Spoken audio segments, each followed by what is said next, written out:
மீசை என்ன புதுசா இருக்கு? அதெல்லாம் ஒண்ணும் இல்ல, வேண்டியவங்க முறுக்கு மீசை வச்சா நல்லா இருக்கும் நாங்க, அதான். நல்லா இருக்கா? ரொம்ப நல்லா இருக்கு.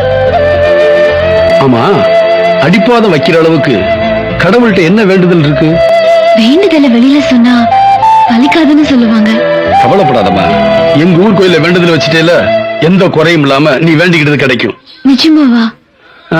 வேண்டாம்னாலும் கிடைக்கும். ஏன்னா நீ வெற்றிகள் சொந்தக்கார பொண்ணாச்சே. சும்மா விளையாட்டுக்கு சொன்னேன், வரட்டுமா? ஒரு நிமிஷம். மனசுல இருக்கிறத இந்த சீட்ல எழுதி போட்டு பார்த்தா நினைச்சது நடக்கும்னு சொல்லுவாங்க. கும்பிட போன தெய்வம் குறுக்க வந்த மாதிரி நீங்களே வந்துட்டீங்க. சாமியை கும்பிட்டுட்டு உங்க கையால ஒரு சீட் எடுத்து கொடுத்தீங்கன்னா ரொம்ப சந்தோஷமா இருக்கும்.